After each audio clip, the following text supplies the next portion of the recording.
All right, looks like we are live.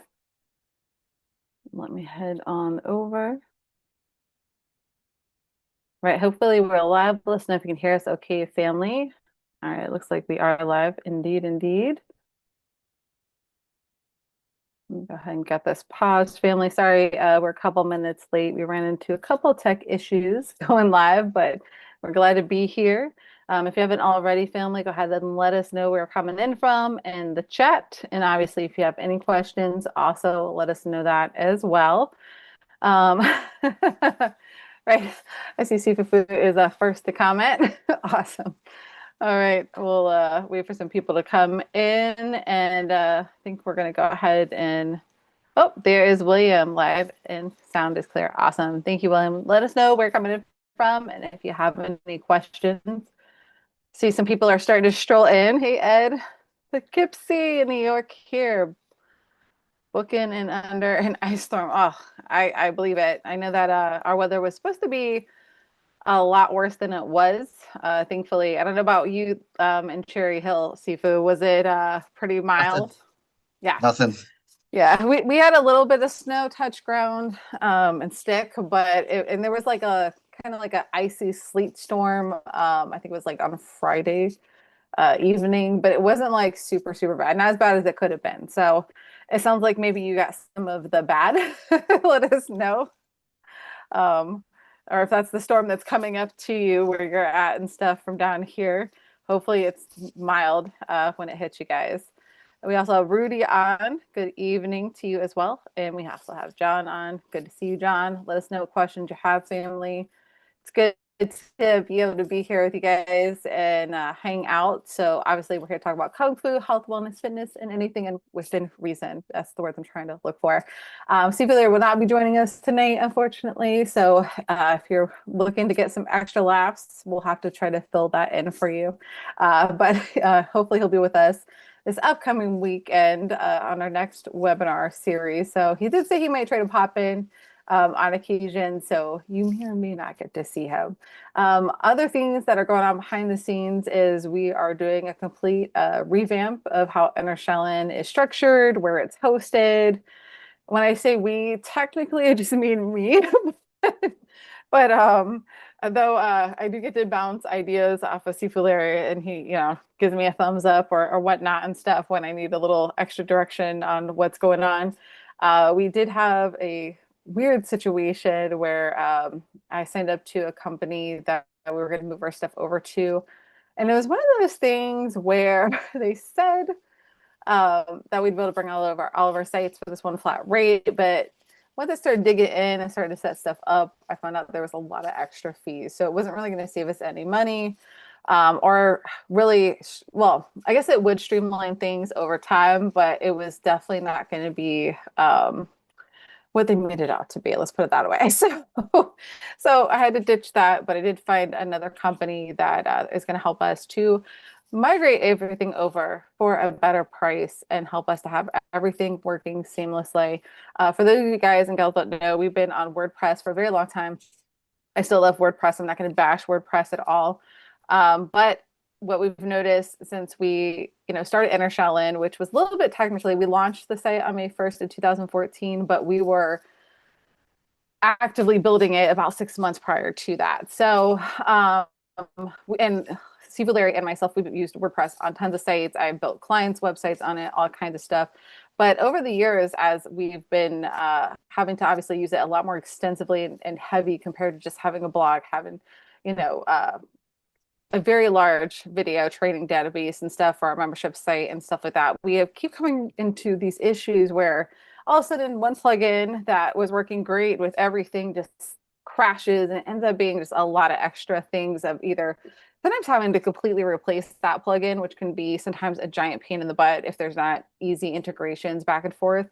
And then other times just like, having to buckle down and find a way to make it work because maybe there's not another solution. So it's taken a lot of extra time from us doing what we really love, which is teaching you guys and sharing with you and helping you guys live your best life. So we are moving to a more streamlined company that is going to take care of the tech issues so we can get to doing what we love, which is spending more time with you guys, creating more content for y'all to enjoy and help you guys live your best life. So that's what's been going on behind the scenes, just a little bit to catch you all up. So that is what I'm working on this week, is getting everything ready for the integration and the move. And then I get to start restructuring a lot of pieces of Inner Shaolin and stuff like that. So a lot of cool stuff will be shared with you guys and dripped on as I have more information.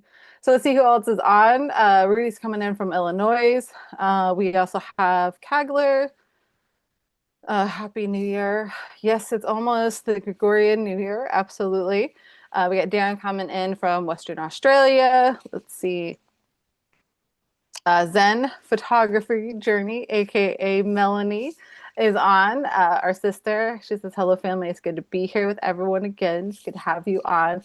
Hey guys, if you haven't ever been to her YouTube channel, please check it out. Go to click on it and make sure that you stay connected with Melanie Zen Photo Journey channel.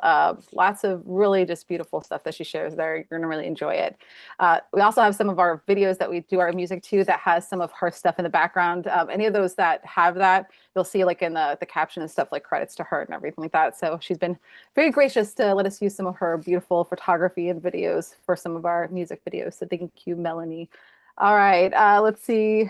Kagler says, "Are New Zealand and Australia connected?" um, and Darren's coming in from Western Australia. All right. And then John says, "So I started the Qigong after the doc cleared me. And I tell you what, the first week was just that. And I was surprised I could not get half of it done. Now I'm ready to add one of the monthly trainings." So that sounds like you're improving. That's good. It sounds like you're getting back to training and getting that qigong practice in, which is so important that we talk about a lot. So while we're waiting for some, Kagler, the channel, if you just scroll up, you'll see in the chat, the live chat, Zen Photo Journey. Just if you click on that, I think it allows you to be able to go to her channel, I believe. You're very welcome. You're very welcome, Melanie. All right. Well, while we're waiting for some questions to come through, see, Fufu, do you have any news to share?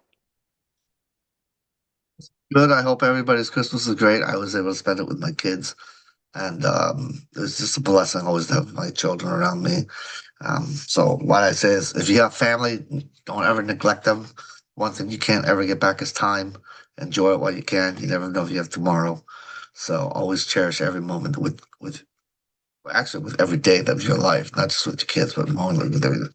But for me, I live, for the Lord, but then I also live for my kids as well. So that's just a blessing to have them. They're amazing kids, and I just had a great time with them. And excuse me, I would just say, like, enjoy every moment you have, um, because time is valuable, something you can't ever get back, and you only have a certain amount. You don't know exactly what that amount is, but when the time comes, hopefully you lived a fulfilled life, a life that was a blessing to many. I always like to say, be blessed, but more importantly, be a blessing. So, always help others around, because you never know what you can do to change someone's life and make it for the better. Absolutely. I totally agree with that. And I'm glad you got to spend that valuable time with your family. For those of you that have been following us for a long time, you know that a lot of my family sadly has passed on, especially in like the past 8 years. So I totally agree with what Sifu was saying. Like anytime you can, even like I talk a lot about like my parents and stuff, and just missing them and stuff. And sometimes I think people go, "Oh, you must have had a really amazing childhood," and there were parts of it that were amazing, and there were parts of it that are extremely, extremely dysfunctional and hard. So I would like to tell people like, forgive your parents, like understand that, especially if they have changed, even if they haven't said they're sorry, but you can see that they've made efforts to be better people and change. Don't keep punishing them for the person that they once were. Love them where they're at, and trust me, you're gonna like even if you spend a lot of time with them, you're gonna when they go, or anyone that you love, when they go, you're gonna wish that you had more time. Even if you spent tons of time with them, you're gonna wish there was one more day, one more week, one more month. So it is super important to like really live each day to your fullest. Be grateful for all the things and the connections that you have, and extend the olive branch. Be that person and show up and stuff like that. And just value your time, because you're right. Sifu is right. You just don't know when your last breath is. Each breath is a gift. So make the most of it, fam. Hey, Sifu. She is right. Awesome. Thank you. We got Errol coming in from London, UK. Good to see you. It says great advice on time, Sifu. Thank you so much. Calculator said great stuff to Melanie. And John said, yep, after about 6 or 7 exercises, I felt like I was working out for hours. I believe it, especially if you haven't done stuff. Man, it is like wild, like how much your body can just get out of whack when you're not using it in those type of movements anymore. And then to get back into it, like it's like, wow, it's a lot. But once you get into it, like the groove, it'll just become easier and easier and easier. And it'll be like, oh, this wasn't hard at all. But initially, yeah, it can be, especially if you're, rehabilitating or you've taken way too long off on training. But the important thing is that you get started. If you've been off track for a long time, family, or even a little bit of time, just start. Just, make a commitment to do something small each day to get you back on the right track so you can be centered in mind, body, and spirit, and you can show up and utilize your time as best as possible. So you make each day count. Yes, forgiveness is self-healing as well. Absolutely. I tell people that all the time, Colt. People like don't understand that, yes, forgiveness is a gift to the other people. But some of those people really don't care if you forgive them or not, that have maybe hurt you and stuff like that. There's some people that could care less. So really forgiveness is always about you, because it's, if you carry unforgiveness in your heart and in your mind and your speech and your thoughts, right? And these things are like always on a regular basis coming up for you, that's poison that you're drinking. That's poison that you're consuming every time you have those thoughts or those feelings. So forgiveness is really more for you than the other person. So, and the Bible has a lot of great information about forgiveness and what unforgiveness does to you as well. So, if you haven't read the scriptures, definitely check them out. Lots of good advice in there on forgiveness. So, yes, please forgive, let go, and show up and be your best self. And no, forgiveness does not mean whatever someone did to you was right. Okay. So, let that pride of ego go, family. If there's anyone out there that's thinking that right now, let it go. Just forgive, forget, move on. All right. Let's see. Sifu was never here. What? Okay. Been watching you guys for a long time. I'm from a different lineage of Wing Chun, and I learned a lot from y'all. Thank you. Well, thank you so much. Glad to have you here. And we do have tons of people that come here from all different types of martial arts. So you are so welcome, and glad to see you talking out. I don't know if you had a different screen name before or whatever, but I don't recognize a screen name. So thank you for talking up. And yes, the Bible does say forgive 70 times 7 in a day. That's every 2 seconds. Yes. And forgive yourself, please, because that's another thing, right? If you're harboring unforgiveness to yourself, that's just as bad, if not worse, than, harboring unforgiveness towards someone else. So it's like double the poison. Don't do it, guys. Don't do it. People was never here. Amen. Yes. Philip Gade B says, hurrah, hurrah to you. And thank you for your service if you have served or are currently serving. Let's see. John says, I'm about to start my second round of Mars also. Mars? What's that? Sifa, do you know what Mars is? I mean, Planet it's right a after planet, but I don't think that's what he's ours. referring to. John, are those fingers getting in the way, brother? What does Mars stand for? Or did you mean to write something else? Let me know. Sifu Fu was no here says yes, it does not. Forgiving yourself turns into self-hatred. Or yeah, not forgiving yourself turns into self-hatred. Yeah. Yeah, among other things. Among other things, could affect your self-confidence and so many other things when you're just like beating yourself up left and right. So not a good place to be. Dope, dope, dope. Oh, the Mars Men's. Oh, oh, okay. That supplement you had recommended to him apparently is something Ours, to man. talk about. Yeah, yeah, that's awesome. Okay. I was like, what is he talking about? All right. So, okay, not a typo. I just needed more data to be able to understand where you're coming from, brother. So thank you for letting me know about that. Yeah, that's actually something, well, I gotta get with Sifu in regards to that, but we're gonna help him start sharing what he's doing, and each of us sharing more of what we're doing and stuff like that. Getting some articles and information, and maybe even some videos out there sharing different things that we're doing behind the scenes. Sifu was never here. Says my name is Sifu Jason Lee, LOL. So you don't have to read my username. Okay, I will try to remember that. Oh, All right, welcome, Jason Lee. Sifu. Like, glad to have you here. Glad to have you here. Or maybe I'll just do Seafood Just say W for Sifu short. Jason. Just say Sifu Jason. Yeah, why don't you should change your username to that. Speaking of changing usernames, Seafood Food needs to change his username to Seafood Food. I don't know what mine is.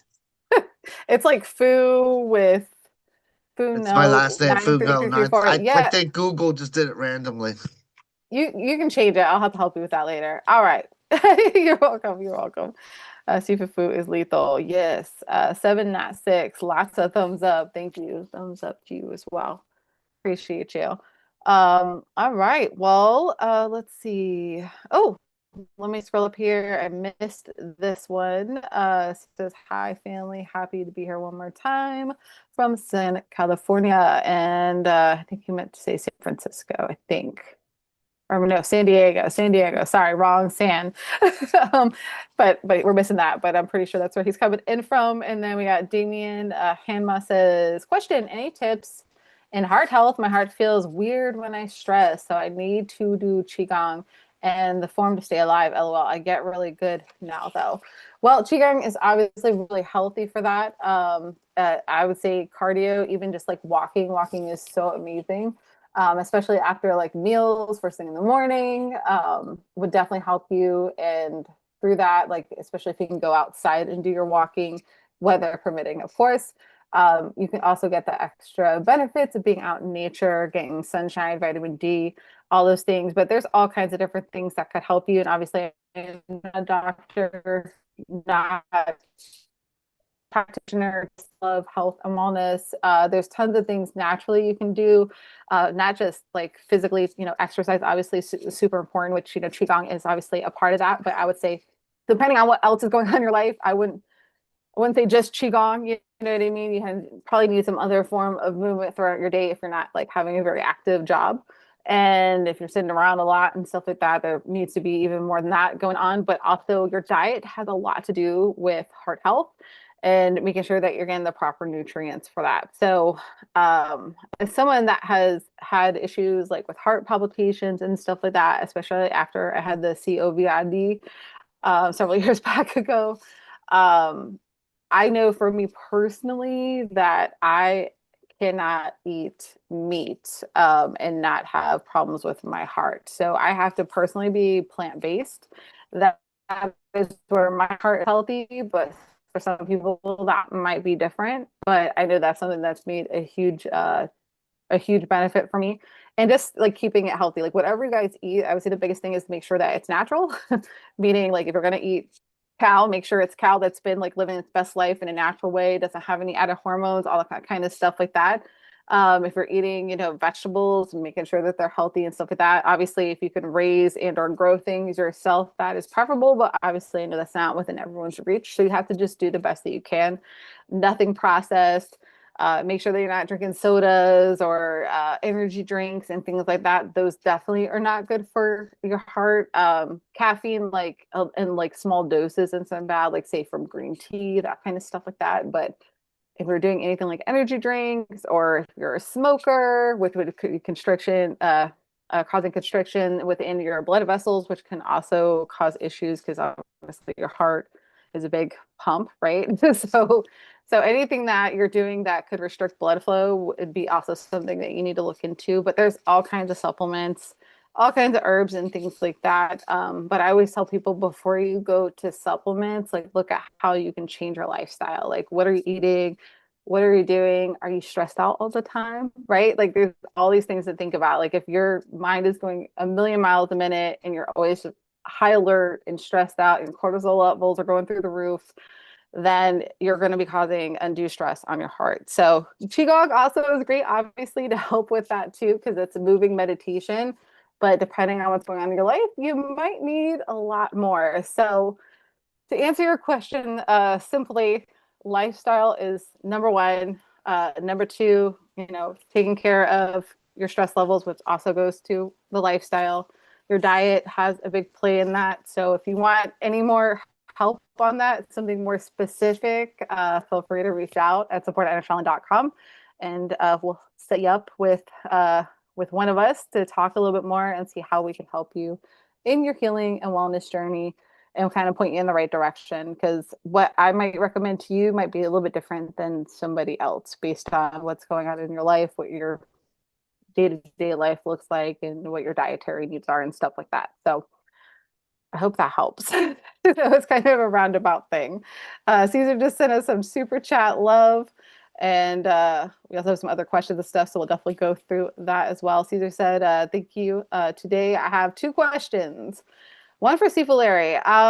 Well, he might not be able to be on, so we might have to dox that until next week. He is not feeling so hot, but he said he might jump in a little bit later. So the importance of cycling hands, the importance in the practice.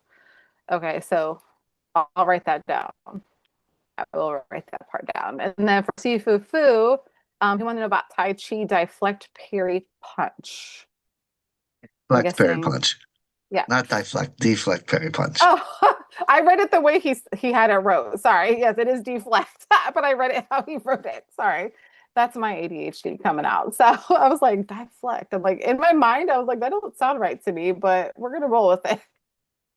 So can you please share about Tai Chi deflect parry punch? And in that regards, I'm guessing he's just wanted to know like applications and some tips on that. Deflect parry punch is this here, like this, when you're going like this. That's deflect parry punch. It has multiple applications.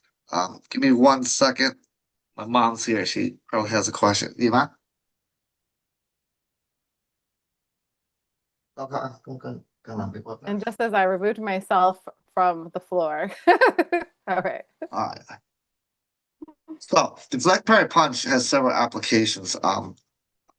This here, rising of the wrist like this, it's if somebody grab your hand, you're turning their wrist and then you're laying it down. So that's where you go like this into like this.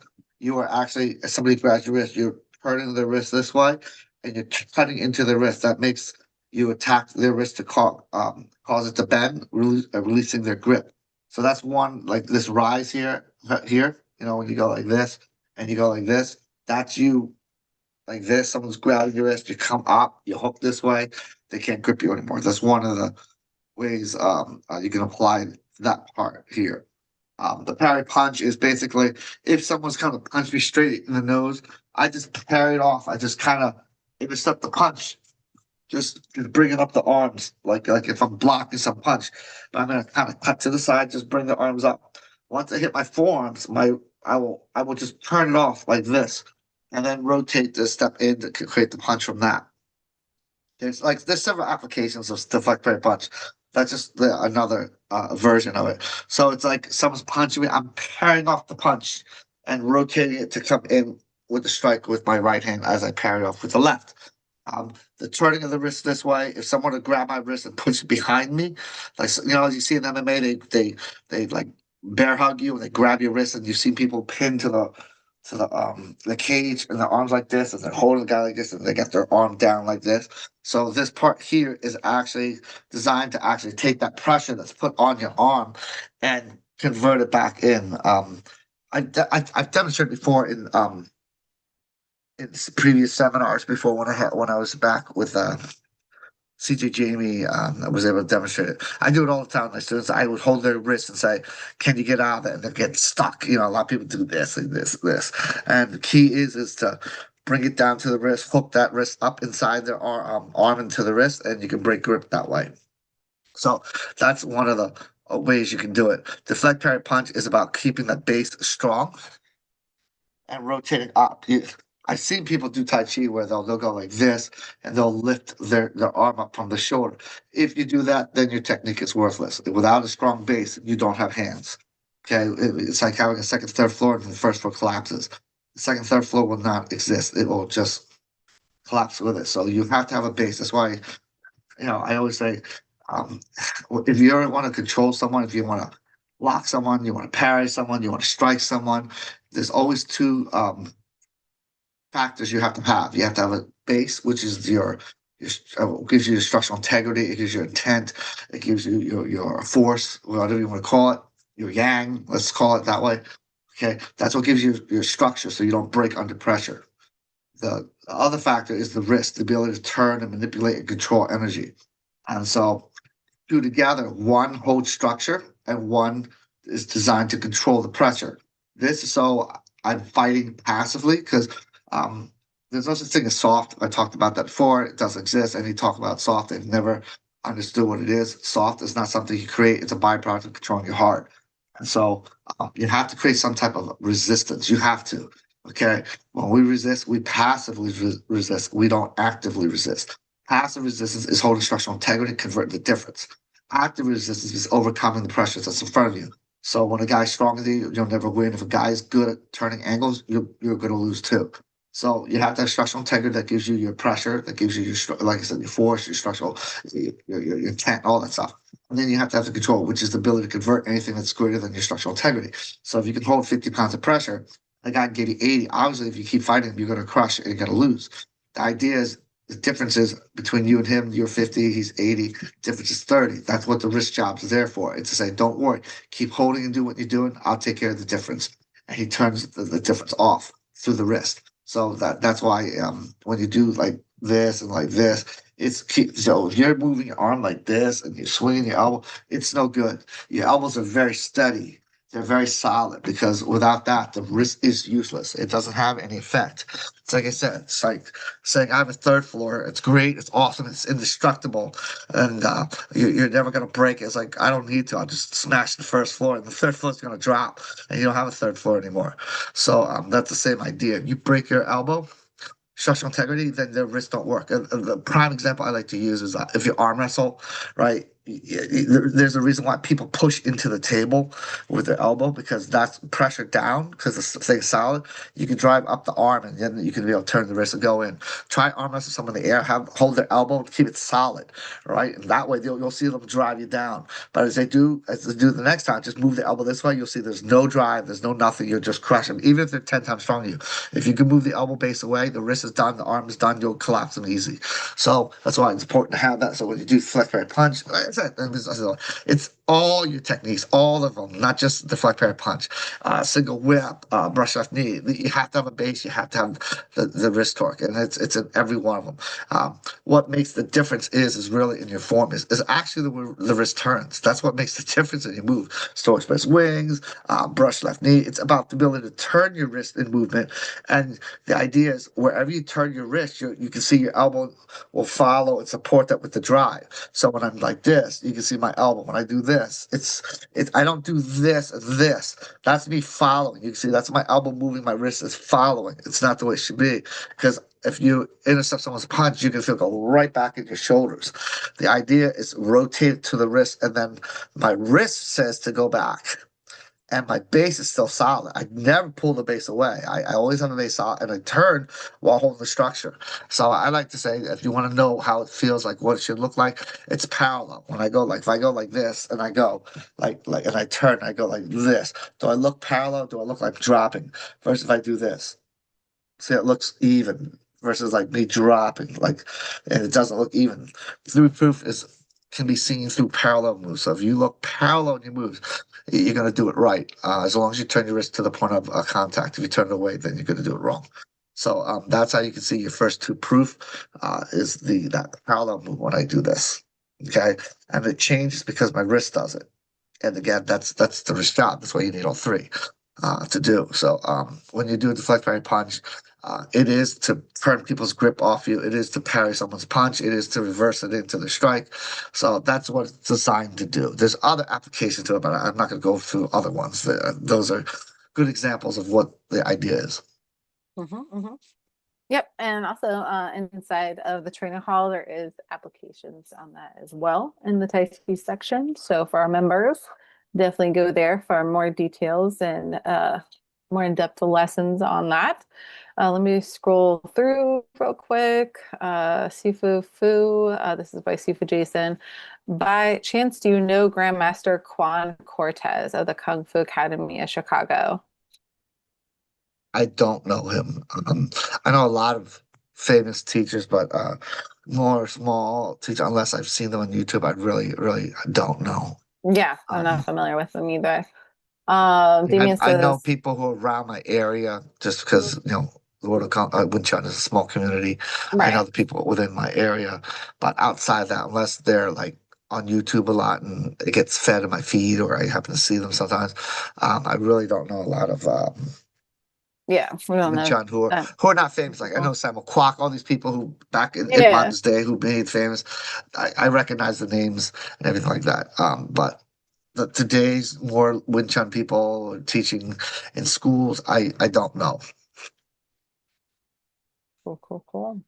It says we stay in Northern Shaolin, seven-star praying mantis. What Damien. lineage? What Oh, lineage is your Wing Chun under? Well, there's always like I'm under Wu mhm. Yat, I'm under William Chung, I'm under Samuel Kwok. Like everybody has this lineage of Mhm. those famous teachers. So I was just wondering what your lineage is. Not that Yeah. it matters. I just No, it doesn't matter at all. But curious. let us know if you want, if you feel like sharing and everything like that. Damien says, "Wow, thanks for the info. I always do massive long walks, but it was the qigong and form. I was locking on like one or two a day instead of the proper session. I'll review the diet definitely. Awesome, Damien. And like I said, if you want to talk more, off, here and in private and stuff, let me know. Just reach out at support@com and we'll schedule some time together." Seafood Jason said, Team ADHD, I'm with you. Good to know I'm in great company, Jason. All right. John says, I well, just fine. I just want to answer one of the things Oh, about the he stress too. he said Samuel Kwok. Awesome. Okay, he's good. I know who he is. He's good. But stress, remember, stress starts mentally first Mhm. and becomes physical if you can't control your mind. So a lot of times we stress because we're mentally overwhelmed, and our body shows the physical appearance of that. So stress really is mental before it becomes physical. So if you can learn to control your mind and your thoughts and put that in check, you actually can, release the stress in your body. You ever see people do that Mhm. meditation, like breathe in, breathe out? They're putting their mind, telling the body to be under control because you can, to a certain Mhm. degree, control your body. You can raise your heart Yeah. rate, you can lower your heart rate, you can increase your blood pressure, you can decrease your blood pressure just You on can make yourself in put a the panic attack, mental get yourself out of a panic attack. right. So you can have a Yeah. nervous breakdown. Yeah. Again, nervous breakdowns doesn't happen because the body shuts down. Because Mhm. you touch something, it happens because your mental state it gets so high, it shuts the body down. So it's kind of like resetting you. So it just so you just let go of everything, and so stress mainly is mental first, and it becomes physical because the mental can't control the mind, can't control the body, and so the body stresses out. So if you are feeling a lot of stress, remember it's mental first. Learn to relax your mind. Put that under like a lot of us. We worry, life. There's a lot of stress. You worry about money, taxes, about children, about like work, about whatever. Those things add to you. They create a lot of pressure mentally, which becomes physical. That's what I was looking for. Stress in the mind. It's get manifested out to the body. Just be aware of where you're thinking because those things can stress the body, so you just got to be careful. When people are like getting excited, you gotta calm down, breathe, count to 10. That you're actually doing this mind trick to get the mind to get rid of your whatever mental thoughts is causing that, and it's telling you to relax. So then you can do that. Then you get the body to be put under control. So just know that if you're feeling a lot of stress, your heart rate's going up. It's not because unless it's a physical ailment. Most of the time, our heart rate beats faster, or we feel this like, oh, I feel my heart's bad, it's hurting. So it's your mental state that's causing that to cause the body to do that. I'm not saying all the time. You could, elderly people, bad health, that those things stack. But if you're, for the most part, in good shape, you're for the most part young and healthy. When we go through that, it's most of the time mental first, and it gets physical. Like I said, it gets manifested because of our thoughts, or I won't say thoughts, but wrong thoughts, bad thoughts, thoughts we can't control. We go into a panic attack. I don't have the money to do this. I got to get my job thing done by tomorrow, and I haven't even started. Yeah, blah blah blah, all that stuff. Those things that causes panic. So watch your mind. So, I always say watch your thoughts because they respond to your emotion. Watch your emotion because they'll respond to your heart rate. Watch your heart rate because they'll respond to your blood flow. Watch your blood flow because it responds to your energy.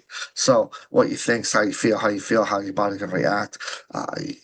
You see you want $5 million for the lottery, like, oh, you're so excited. Someone you love died, and you get depressed. Okay, it's just a thought.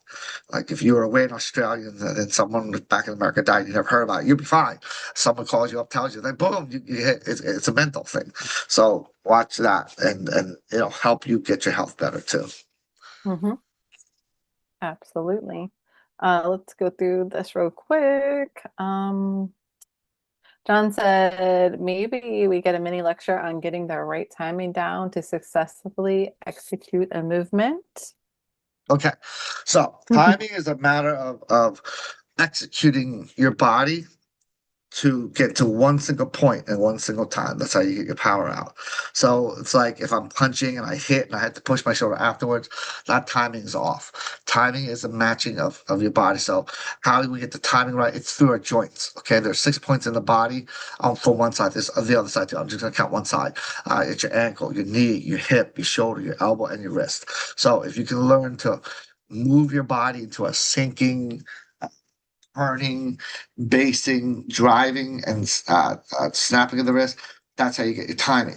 Timing is also understanding how to accelerate at that moment just before impact.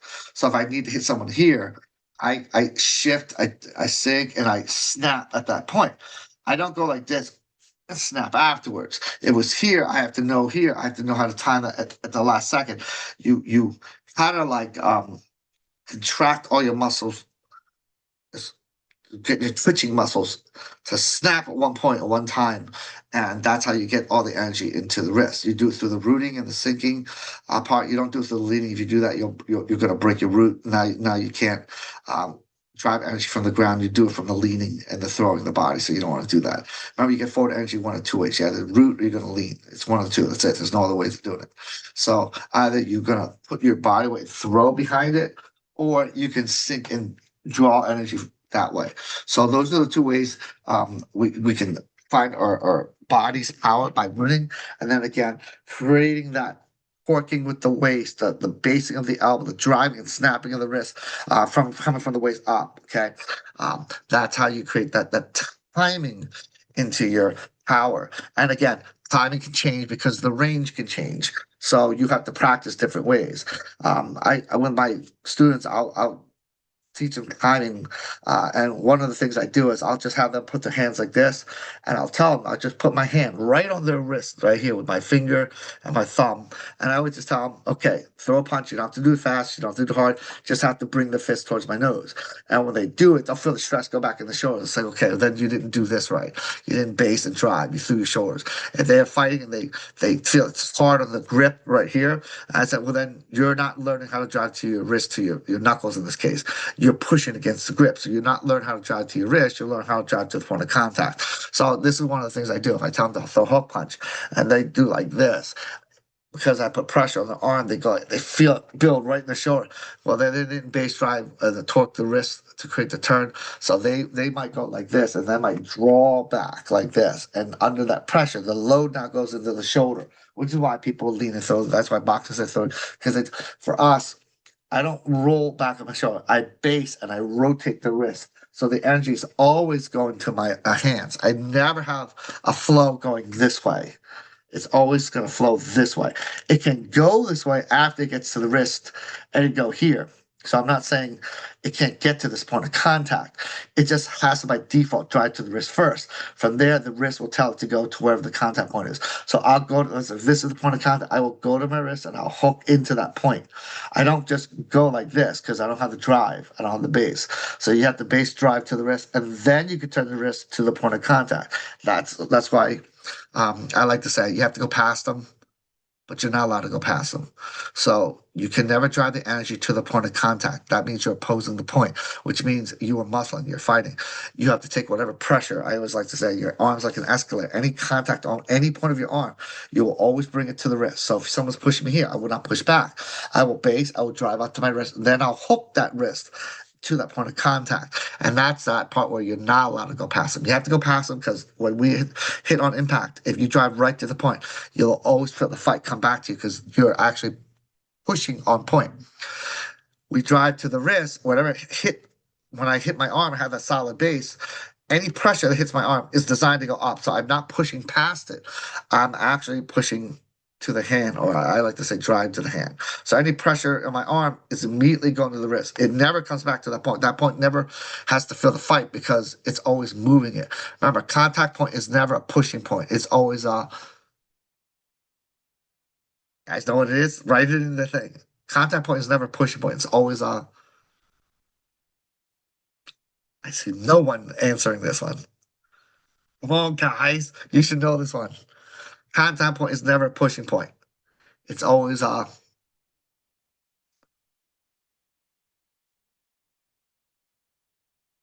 I guess you guys don't know. It's always a pivoting point. So from here, wherever I have it, I never push on the point. I actually pivot. That's why I drive up and the wrist turns. I'm going to turn and pivot that point. If you do that, that's you converting energy. And if you don't do that, then you'll be pushing energy. So contact point is never a pushing point. You should never push back at the point of contact. If you're going to push from where? It's never from the arm. Where is it at? If you always want to push, and you're allowed to push, but you don't do it from the arm. Where, if you want to push, when you add more pressure, you want to push harder, where should you do it? Anybody know?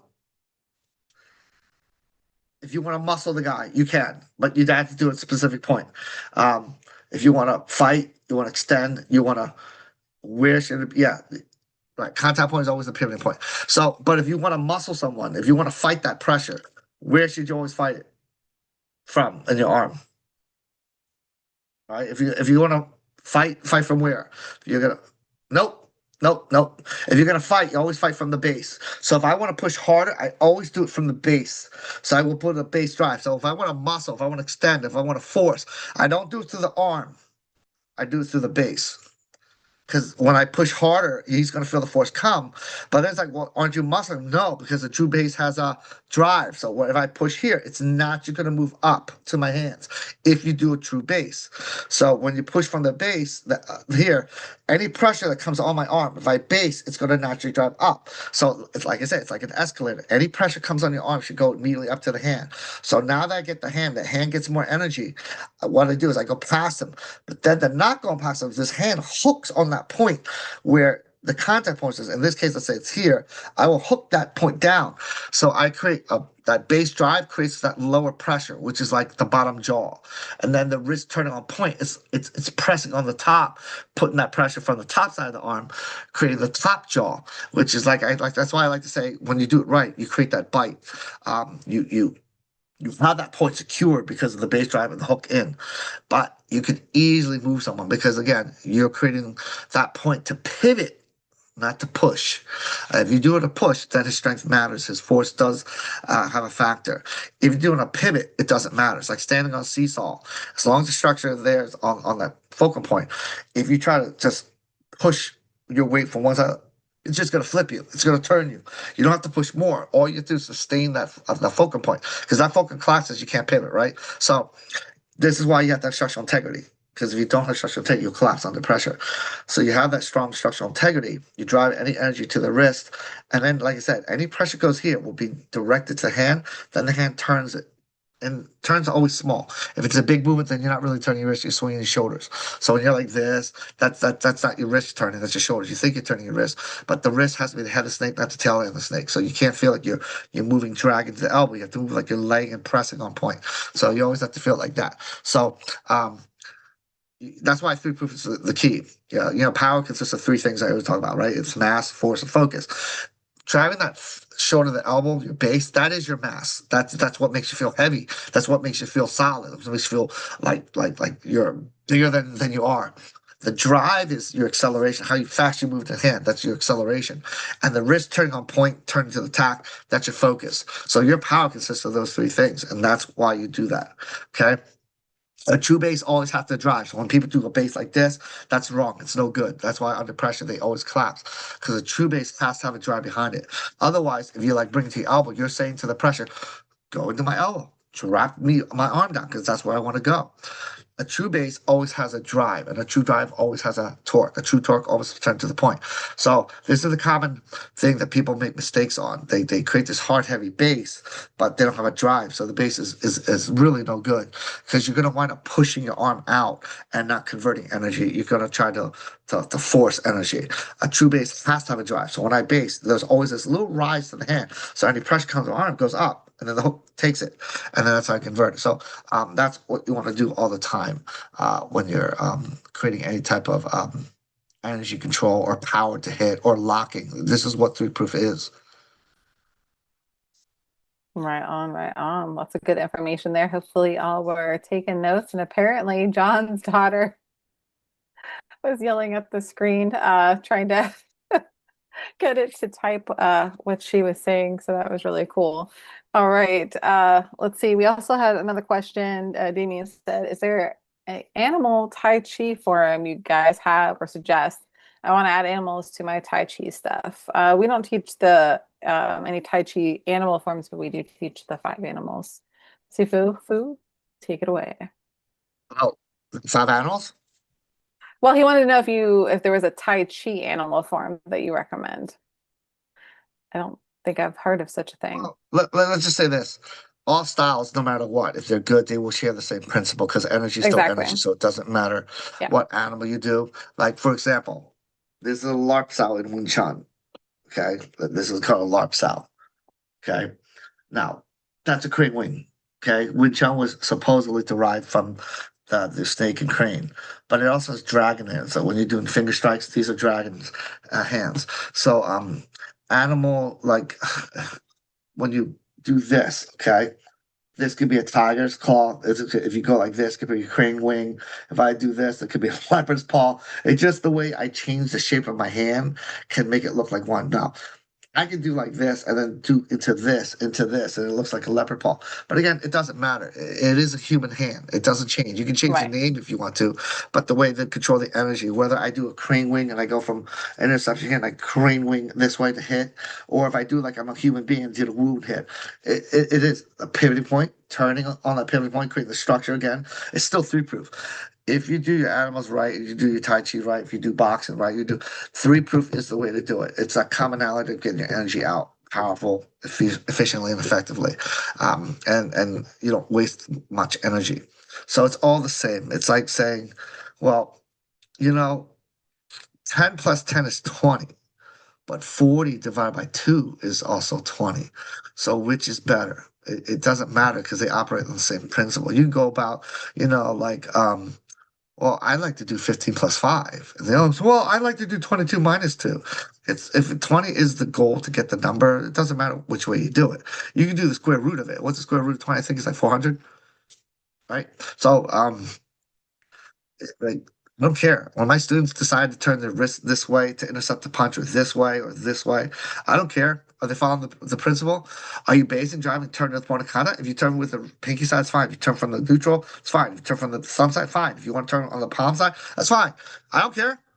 If you're going to get to 10, let's say 10 is the perfect number, and you get to 10, that's fine. It doesn't matter because it's going to work the same way. So it doesn't matter if you want to add, multiply, divide. You follow the principle. And let's say, like I said, let's say 10 is the perfect number. Then I don't care. You can say, I like to say 7 plus 3. And then it goes, no, 6 is 4. And the one says 5 is 5. You're arguing the same thing. If 10 is perfect number, you got there. It doesn't matter. One can argue, oh, well, this is higher. 9 is a stronger number. But you got the weaker number 1. So, and someone said, well, I think 5, 5, it's neutral. Yeah, it's fine, but none is stronger, none is weaker. It's the same. But if they equal 10, it doesn't matter because the goal is 10 is the perfect number. If you're doing it, whether you do it from this way, this way, this way, I'm turning into you. So whether I do this way and strike this way, whether I do this way and strike you, whether I do this way and strike you, I'm always having the same thing. Pivoting on point to control the point so I can make the strike behind it. look at the principle, not the variable, the numbers. It's irrelevant. If as long as it equal 10. If it does equal 10, you say, oh, I like 1 and 2. Well, that does equal 10, then it's the wrong principle. But I don't care when you turn your wrist. Like you can't turn your wrist this way. If someone's arm's on you, you can't do this. That's a wrist turning wrong way because contact's here. Well, so I wouldn't do this. That would be wrong. If I do this, it's fine. If I do this, it's fine. But I can't do this. That would be wrong. So you have to follow the principles and make sure the principle's right. I don't care which way you turn your wrist. But the common thing that's constant and and it's always true is the basic drive can never change. You will always drive the shoulder to the elbow. You will never go, oh, since he put his arm just 2 inches higher than my center, I have to drive this to my bicep. No, you always drive from the shoulder to the elbow. It doesn't matter what the case is, you will drive the shoulder to the elbow. The second rule is constant too. It's the elbow to the wrist. It doesn't change. So when somebody puts pressure on me here, I don't go, oh, I put it here. Oh, I put it here this time. It can get very confusing, get very hard to figure it out when those variables change. The only variable that can change is your wrist. Well, I turn this way, this way, this way. Your wrist can change. That's why my wrist can go from here and rotate a bong. That's why my wrist can do a jut. That's why my wrist can rotate a torrance out. But if you look, the elbow is still the same. Whether I do this. The structure that's still the base drive is always true. It doesn't break. So no matter what I do and turn my wrist, the arm structure can change and this and this. It's because the wrist did it, but the arm structure is still the same in terms of the base of drive. I never will drive from my shoulder to my bicep or my tricep.